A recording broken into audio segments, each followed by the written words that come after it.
آپ مخصوص نشستوں پر خواتین یا پھر مائنورٹیز کے ووٹ کو کاسٹ نہیں کر سکتے، لیکن یہ جناب سرعام کر چکے ہیں۔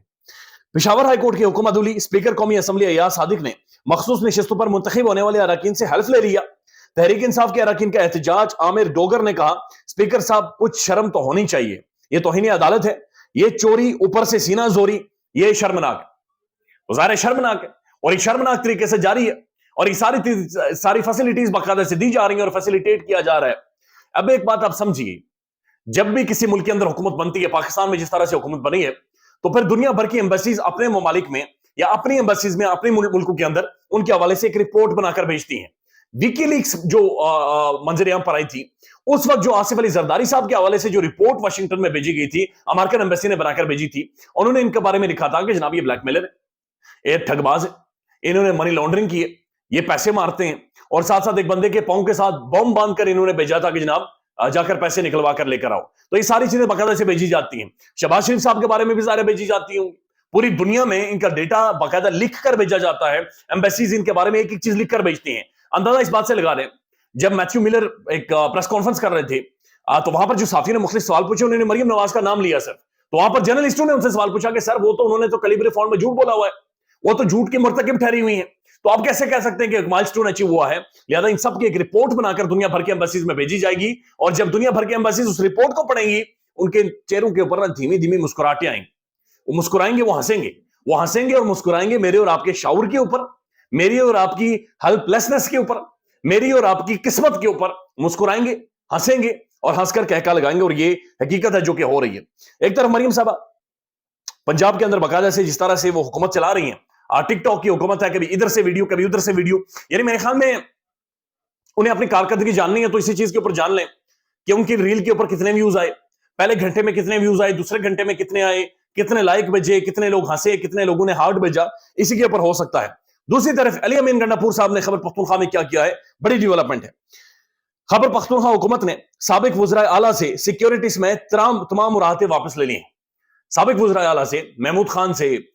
جناب اس کے بعد پرویز خٹک سے، یا جو بھی باقی وزراء تھے، ان سب سے سیکیورٹی سمیت تمام راحتیں واپس لے لی ہیں، اور انہیں کہہ دیا گیا کہ جناب یہ کسی کی بادشاہت نہیں ہے، اگر آپ نے بادشاہت سے زندگی گزارنی ہے تو آپ نے پیسوں پر کریں، یہ بادشاہ نظام نہیں ہے۔ بادشاہ نظام نہیں ہے کہ آپ کو ادھر سے پروٹوکول ادھر سے پروٹوکول، کھانے بنانے والے الگ، گاڑی کھولنے والے الگ، گاڑی دھونے والے الگ، گاڑی کے پیچھے چلنے والے الگ، پولیس چلنے والی الگ، سائرن لگی ہوئی گاڑی الگ۔ تو علی امین گنڈاپور نے یہ کہا کہ جناب اگر آپ نے بادشاہی نظام جینا ہے، اپنے پیسوں سے جیئیں، اپنے پیسوں سے خرچے کریں، لہذا ہم اس بادشاہ نظام کو اب بالکل بھی نہیں چلنے دیں گے، اور علی امین گنڈاپور نے کلیئر کٹ یہ سٹیٹمنٹ اور ساری مراحتیں وغیرہ وہ واپس لے لی ہیں۔ تو یہ کچھ ہو رہا ہے اس وقت جو کہ خیبر پختونخوا میں علی امین گنڈاپور کر رہے ہیں۔ لیکن دوسری طرف پنجاب میں کیا ہو رہا ہے؟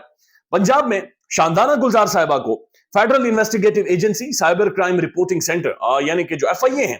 انہوں نے طلب کر لیا ہے، اور ان کے اوپر کہا کیا جا رہا ہے کہ جناب ایلیگیشنز کیا ہیں؟ highly intimidating campaign against the state functionaries and creating violence in public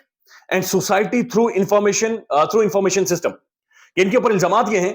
یہ سلمان درانی صاحب نے ٹویٹ کیا ہے، مگر یہاں تو ریاست مخالف کیمپین لکھا ہوا ہے، مریم نواز کی شان میں گستاخی۔ ان کی ایک ویڈیو منظر عام پر آئی،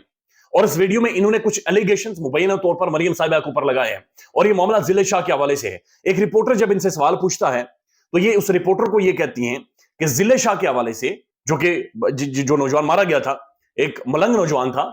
کہ ضلع شاہ کے حوالے سے مریم صاحبہ کی مبینہ ایک آڈیو موجود ہے، اور اس آڈیو میں وہ یہ کہہ رہی ہیں کہ ضلع شاہ کے اوپر اس طرح سے گاڑی چلائیں اور اس طرح کی گاڑی چلائیں۔ اب یہ بڑے سنگین ایلیگیشنز ہیں، نو ڈاؤٹ ان کی چھان بین ہونی چاہیے، نو ڈاؤٹ وہ کوسچنیبل ہونے چاہیے اور ان سے پوچھنا چاہیے۔ اور شاندانہ گلزار صاحبہ موسٹ ریپیوٹڈ ایک پڑھی لکھی پولیٹیشینز ہیں، پاکستان کے چند ایک لوگ ہیں جو اتنے زیادہ ہائیلی کوالیفائڈ ہے، ایک ڈگنیفائڈ پرسنالٹی ہیں، یقینی طور پر وہ جواب دیں گی، اور وہ اس طرح کی کوئی بھی بات نہیں کرتی جس کے اندر سبسٹانس نہ ہو۔